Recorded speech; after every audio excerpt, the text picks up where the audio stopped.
देखो, साधक की डेफिनेशन मतलब शिविर कर लिया, अनुभूति हो गई, जागृति हो गई, ऐसा नहीं है। साधक की डेफिनेशन है जिसने साधना करके अपने आप को सिद्ध किया, वो साधक।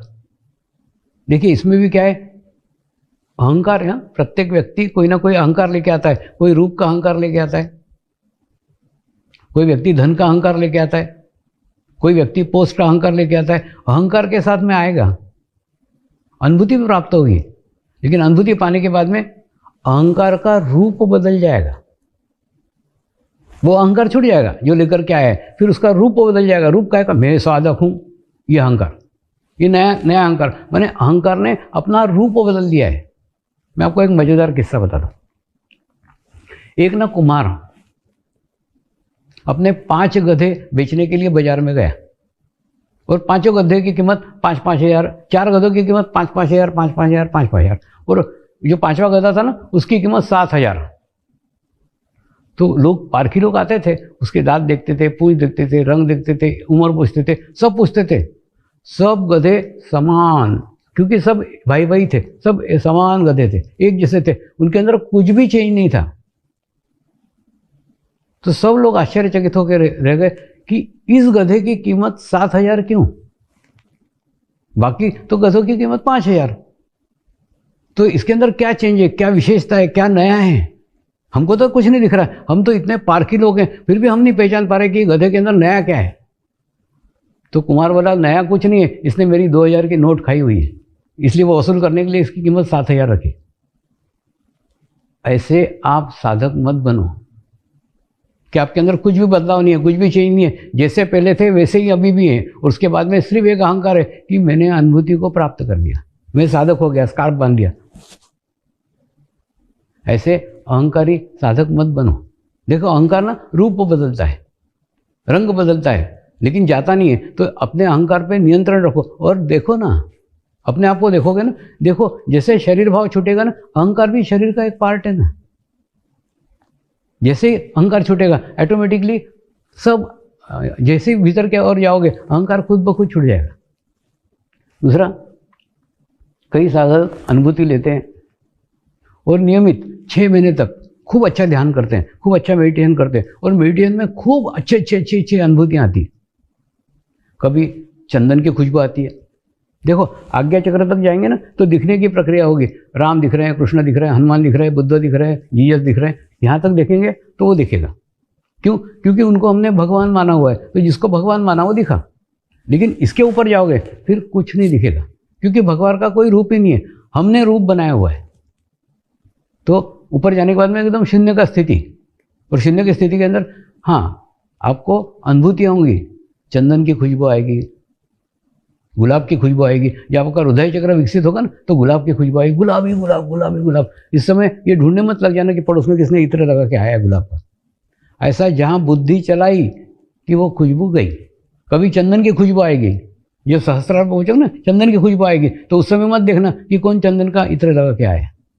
तो ऐसा देखने जाओगे तो वो स्थिति भी चली जाएगी।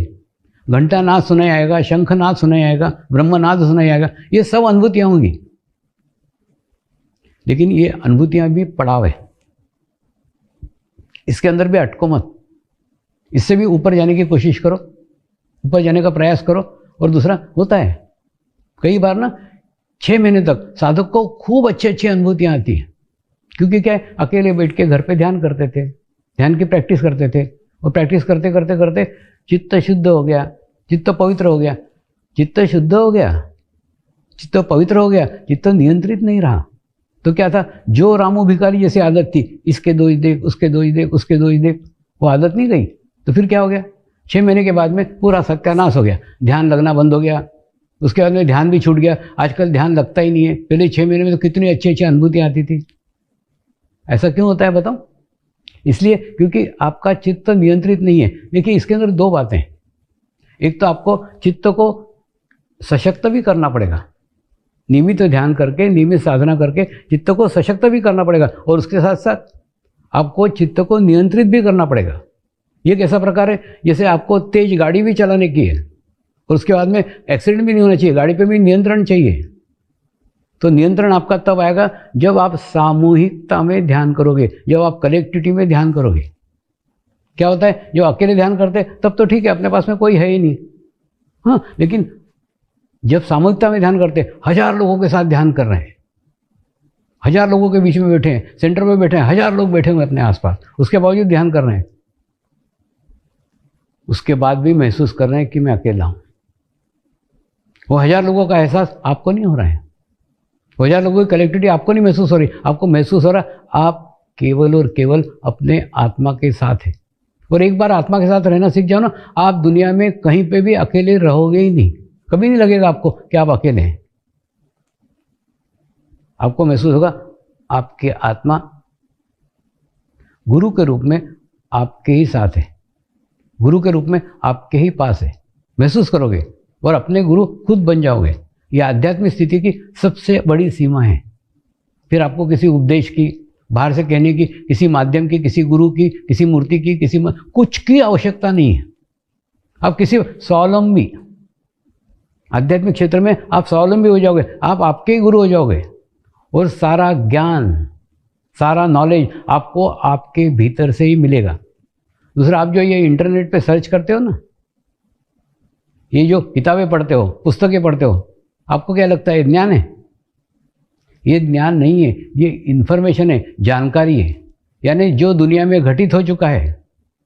ज्ञान कभी भूतकाल में हो ही नहीं सकता, वो तो इन्फॉर्मेशन है। जितनी भूतकाल की वो जानकारी है रे बाबा, जो होके गए। आप देखो ना, क्या होके गया, क्या होके गया, उसके बारे में जो जानकारी हुई है वो जानकारी आप पढ़ रहे हो, तो ज्ञान कहाँ है? ज्ञान तो अनुभूति है ना, वो तो आपको आपके अंदर से होगी, और वो प्राप्त होने के बाद में सारा ज्ञान आपको आपके भीतर से ही प्राप्त हो जाएगा।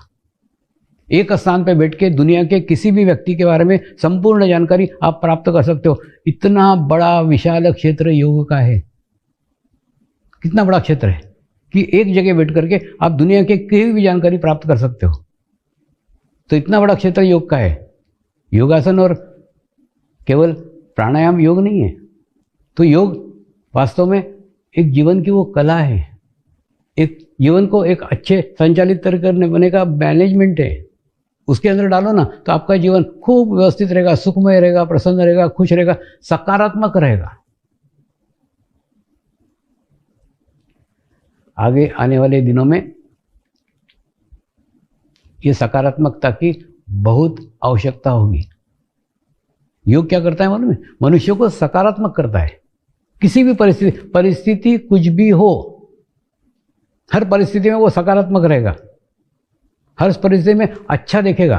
देखो जीवन में हर दफे प्रत्येक क्षण जब जो अच्छा घटता है तब बुरा बुरा घटते रहता है। प्रश्न है आपका चित्त कहाँ है? अगर आपका चित्त अच्छी जगह, आप अच्छा चीज ग्रहण करोगे, बुरी है बुरी। एक देखो, सदैव अपने आप का ध्यान करो। देखो एकदम ना खूब आसान है। थोड़ी देर के लिए आप देखो ना, 1 मिनट शांत होकर के देखो मैं कहाँ हूं, तुम बराबर आप एकदम भीतर चले जाओगे, एकदम अंदर चले जाओगे। क्योंकि क्या, सदैव हम अंदर नहीं रहते, या तो भूतकाल में रहते या भविष्य काल में रहते। लेकिन अंदर जाने की प्रैक्टिस, अंदर जाने का अभ्यास आप अपना रोज कर सकते हो ना। प्रत्येक क्षण देखा करो ना आप कहाँ हो। आप जहां देखोगे ना, ऑटोमेटिकली 1 मिनट के लिए आपकी एकाग्रता हो जाएगी, चित्त शांत हो जाएगा, निर्विचार स्थिति आएगी।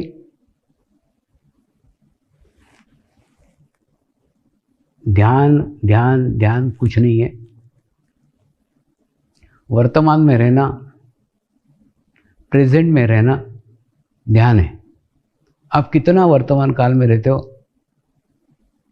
कितना प्रेजेंट में रहते हो, वही ध्यान है। वो जितना आप अभ्यास करोगे, जितनी आप प्रैक्टिस करोगे, उतना ही वर्तमान में रहना धीरे धीरे धीरे धीरे धीरे धीरे सीख जाओगे। और जितने वर्तमान में रहोगे उतना ही आपके भीतर से, उतना ही आपके अंदर से अनुभूति का ज्ञान प्राप्त होना प्रारंभ हो जाएगा।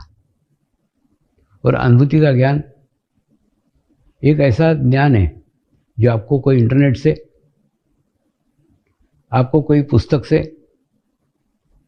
आपको कोई बाहर से दे भी नहीं सकता और आप ले भी नहीं सकते। ये सारा ज्ञान, सारा नॉलेज आपको आपके भीतर से ही प्राप्त होगा, क्योंकि आप आपके ही गुरु हो जाएंगे।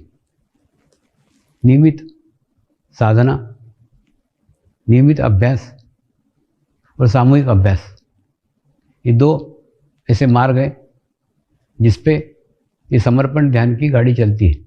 यानी आप नियमित ध्यान करो और सामूहिक ध्यान करो। नियमित ध्यान करने से आपका चित्त सशक्त होता है और सामूहिक ध्यान करने से आपके चित्त पे नियंत्रण होता है। और दोनों ही आवश्यक है ना, चित्त को सशक्त करना भी आवश्यक है और चित्त को नियंत्रित करना भी आवश्यक है, दोनों आवश्यक है। ये दोनों ही धीरे धीरे होता है। तो कल से एक 45 दिन का अनुष्ठान प्रारंभ करो। 45 दिन का अनुष्ठान, कुछ नहीं, एक आधा घंटा एक दिया जलाओ और एक निश्चित स्थान, निश्चित समय निश्चित करो, कोशिश करो, देखो क्या होता है। जैसे एक निश्चित समय निश्चित होता है ना, तो जिस प्रकार से जैसे हमको 12 बजे खाना खाने की आदत है, तो जैसे ही 12 बजते हमारे को भूख लगना चालू हो जाती है। ठीक इसी प्रकार से अगर आपने एक निश्चित समय निश्चित किया कि सुबह 5 बजे मुझे ध्यान करने का है, तो बराबर जैसे ही 5 बजेंगे ना, बराबर आपको ध्यान करने की इच्छा हो जाएगी और उसके बाद में ध्यान लगना चालू हो जाएगा। एक निश्चित समय। दूसरा, निश्चित स्थान।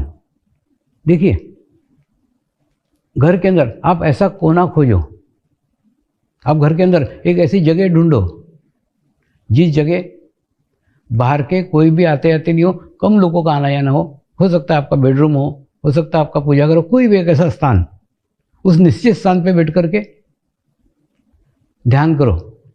तो क्या होगा, जैसे आप उस स्थान पे जाओगे वहाँ की ऊर्जा आपको सहायक होगी, क्योंकि क्या है, ध्यान करते करते करते करते ना वहाँ एक ऊर्जा स्थापित हो जाती है। और जैसे हम हमारे ऊर्जा के क्षेत्र में जाते हैं, हमारा ध्यान जाते ही बराबर खुद लग जाएगा।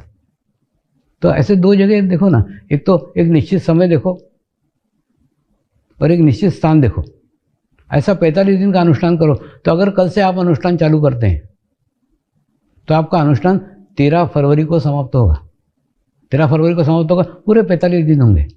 और देखो दूसरा, अभी आज आपके जीवन की जितनी भी समस्याएं, जितनी भी प्रॉब्लम्स है, उन सब प्रॉब्लम को कागज पे लिख के, वो कागज आप कहीं छोड़ दो, आपको जिस भगवान को मानते हो उसके फोटो के नीचे छोड़ दो, और उसके बाद में 45 दिन तक उनको बिल्कुल याद मत करो और पूर्ण विश्वास रखो 45 दिन के बाद में मेरी समस्या हल होने ही वाली है, मैं इस समस्या से मुक्त होने ही वाला हूँ। देखो, विश्वास के अंदर परमात्मा है।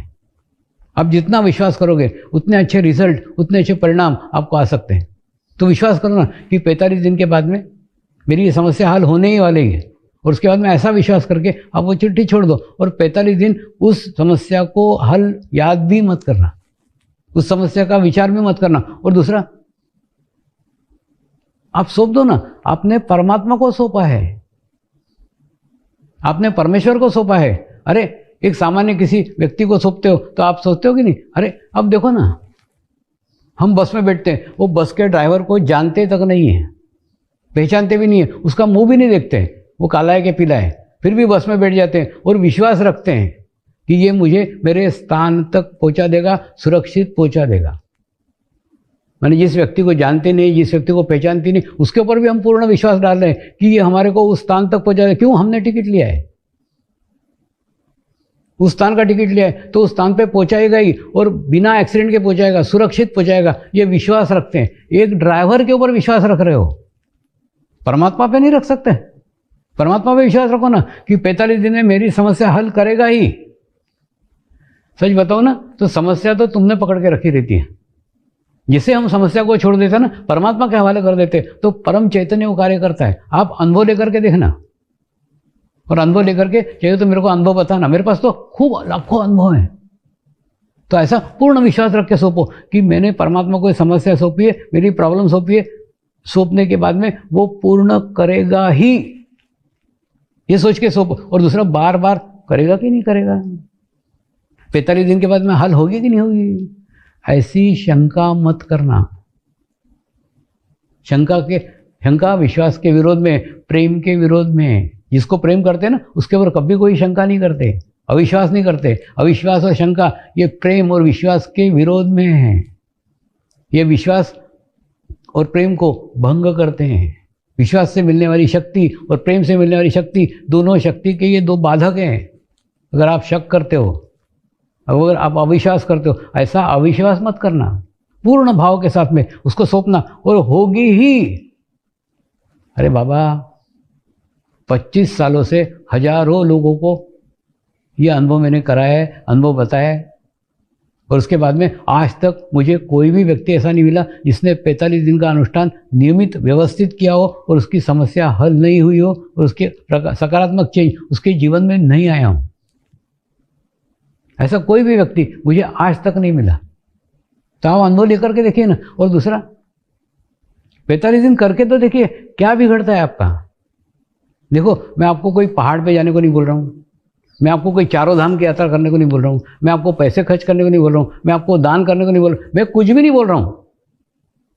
मैं केवल ये बोल रहा हूँ, तुमने जीवन इतना व्यतीत किया है, इतने साल बर्बाद किए हैं, केवल 22.5 घंटे मुझे दो। देखो, अगर आधा घंटा आप 45 दिन करते हो ना, तो आपका क्या जाएगा, 22.5 घंटे जाएंगे। मेरे नाम पे 22.5 घंटे खराब होंगे। लेकिन ये याद रखो, 22.5 घंटे के बाद में आपकी दुनिया बदल सकती है। आपका जीवन में सकारात्मक चेंज आ सकता है, सकारात्मक बदलाव आ सकता है। लेकिन आवश्यकता है उतने विश्वास से, उतने श्रद्धा से, उतने प्रेम से अपनी समस्याएं सौंपने की। आप करके तो देखो, इतने लाखों लोग कर रहे हैं। और दूसरा, लाखों लोगों के अपने निजी अनुभव है। आप किसी भी साधक को पूछो ना, उसके पास अनुभव की किताब है। जैसे आप खोलोगे, खड़खड़ खड़खड़ खड़खड़ वो बोलना चालू कर देगा। अनुभूतियां हैं, अब करके देखो। और 45 दिन करने के बाद में आप भी एक सकारात्मक स्थिति में जाओगे, बीज से वृक्ष बन जाओगे। तो ऐसा 45। और दूसरा, ये 45 दिन में कोई ढिंडोरा पीटने की जरूरत नहीं। 45 दिन में आप क्या कर रहे हो किसी को बताने की जरूरत नहीं। और उसके बाद में शिविर के बारे में आप छोड़ दो। आज शिविर खत्म हो गया, आज से शिविर की चर्चा बंद कर दो। 13 फरवरी तक इस शिविर की बातें मत किसी से करो। कुछ मत बताओ कि ऐसा हमने शिविर किया था, ऐसी अनुभूति हुई थी, ऐसा कुछ करने का जरूरत नहीं है। आप शिविर में आए हैं, मैं आपके लिए सोचूंगा, लोगों के लिए नहीं। तो मैं नहीं चाहता कि आप इसकी जानकारी दूसरों को दे और दूसरों का चित्त आपके ऊपर आए। दूसरों को बताओगे तो क्या होगा, दूसरों का चित्त आएगा और उन्होंने वो मिस किया है। तो कोई अच्छा चित्त थोड़ी होगा, नकारात्मक चित्त होगा, आत्मग्लानि वाला चित्त होगा। हुआ था ना, संसद में दिल्ली में शिविर हुआ था, और शिविर के पश्चात जिन्होंने आयोजित किया था ना, उनको बाद में आके कई सांसद मिले। कई सांसद बोले कि अरे हमारा रह गया, हमारा। इसमें क्या है, जिसका योग रहता है, जिसकी पात्रता रहती, जिसकी योग्यता रहती, वो वहां कैसे भी चला ही आता है। उसको बुलाने की भी जरूरत नहीं, वो खुद ही आ जाएगा। और जब योग्य नहीं हो तो नहीं जा पाते। जब तक समय नहीं आता, जब तक कुछ नहीं हो सकता। तो इसलिए उनका समय नहीं आया, वो नहीं है। आप अब मत बताओ, अब आपकी एकाग्रता केवल अपने तक सीमित रखो और नियमित ध्यान करो। 45 दिन तक नियमित ध्यान करो। अगर समय सुबह कभी मिस हो गया, नहीं कर पाए, तो शाम को रखो, लेकिन खंडित मत होने देना। और सपोज कभी किसी दिन, मान लो 45 दिन में किसी दिन खंडित हो गए, नहीं कर पाए, तो आत्मग्लानि मत करना। परमात्मा बहुत दयालु है,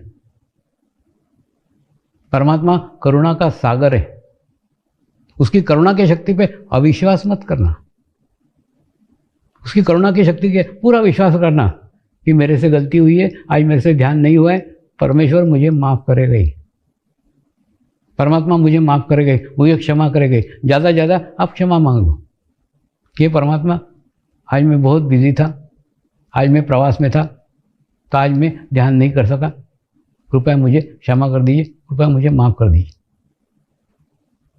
और क्षमा के शक्ति पे विश्वास रखिए। परमात्मा करुणा का सागर है, वो आपके सब गलतियों को क्षमा करेगा। मनुष्य की एक बड़ी तकलीफ है बड़ी परेशानी है कि मनुष्य ना दुनिया को क्षमा कर सकता है, अपने आप को नहीं क्षमा कर सकता। कई लोग हैं दुनिया को क्षमा कर देंगे, दुनिया को झेल लेंगे, चलो हो गया हो गया हो गया, चल छोड़, अपने को नहीं क्षमा करेंगे। अरे ठीक है ना, जैसे आप दूसरे को क्षमा करो वैसे अपने आप को भी क्षमा करो ना। अपने आप को क्यों कोसते रहते हो, मेरे कारण ऐसा हुआ, मैंने ऐसा, कुछ नहीं हुआ, भूल जाओ ना उसको, वो पास्ट है, जो हो गया वो पास्ट है, वर्तमान में रहो ना। और अपने को कोसते, और दूसरा जो आदमी अपनी खुद की नज़र में गिरा हुआ है वो दुनिया की नज़र में क्या उठेगा। तो तुम तुम्हारी नज़र में गिरे हो, अरे मैं पापी हूँ, मैं बुरा हूँ, मेरे से ये हो गया। किसी से कुछ नहीं हुआ, सब भूल जाओ, क्योंकि उसको याद करोगे ना तो कभी भी आगे प्रगति नहीं कर सकते ना। कितने भी पाप किए हो, कितने भी बुरे कर्म तुमने तुम्हारे जीवन में किए हो, सब भूल जाओ। एक ही याद रखो कि मेरे को मेरे जीवन में वो माँ बाप मिले जिस माँ बाप के कारण मैं आत्म साक्षात्कार की ऊर्जा ग्रहण कर सका। मेरे को वो महाशिविर मिला जिस महाशिविर में मुझे अनुभूति प्राप्त हुई।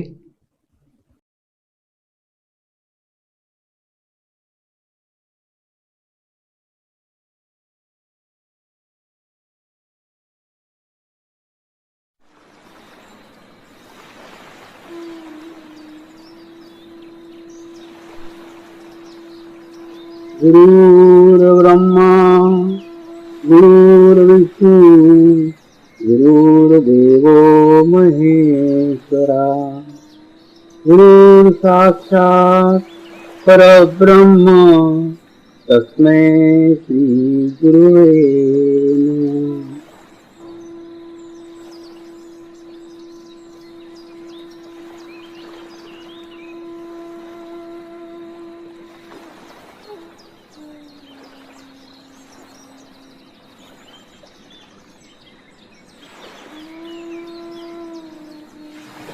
मेरे साथ ध्यान की शुरुआत करेंगे।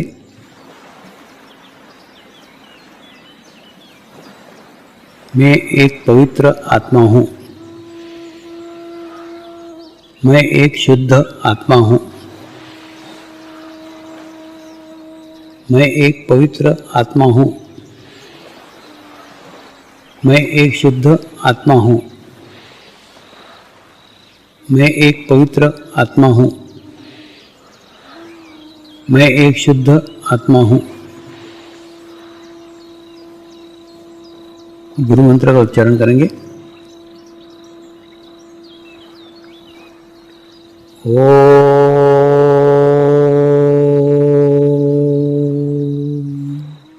श्री शिवकृपानंद स्वामी नमो नमः। ओम श्री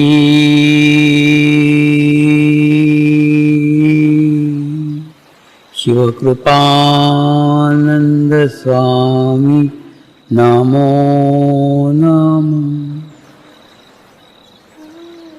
ओम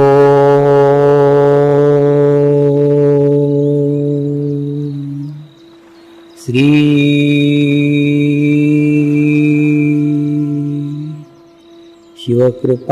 शिवकृपानंद स्वामी नमो नमः।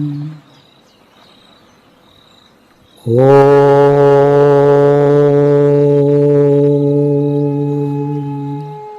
श्री शिवकृपानंद स्वामी नमो नमः।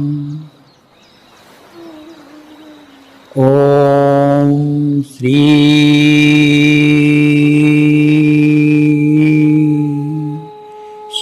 शिवकृपानंद स्वामी नमो नमः।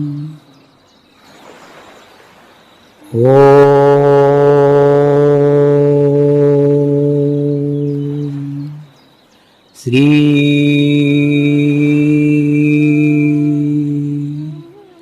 शिवकृपानंद स्वामी नमो नमः।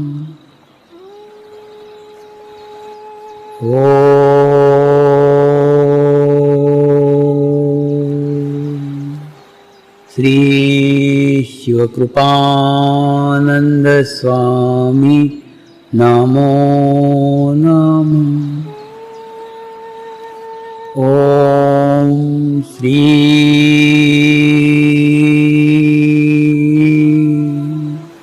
शिवकृपानंद स्वामी नमो नमः।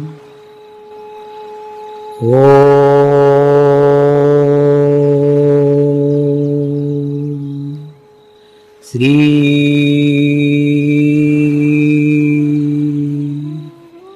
शिवकृपानंद स्वामी नमो नमः। अपने चित्त को तालुआ को रख के ध्यान करें।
प्रार्थना करेंगे, हे परमात्मा, हम सभी पवित्र आत्माएं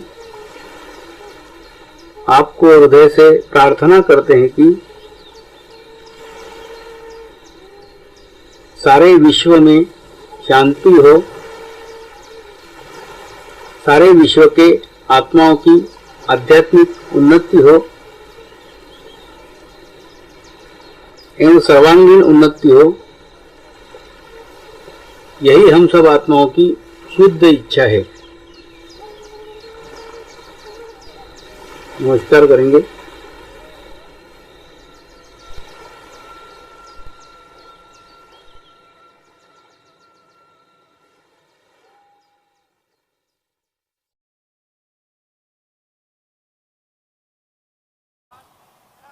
शांति पाठ करेंगे। ओम द्योः शांति अंतरिक्षगम शांति पृथ्वी शांति रापः शांति रौषधयः शांति वनस्पतयः शांति विश्वे देवाः शांति ब्रह्म शांति सर्वगं शांति शांतिरेव शांति क्षमा शांतिरेधि। ओम शांति शांति शांति सर्वारिष्ट सुशांतिर्भवतु।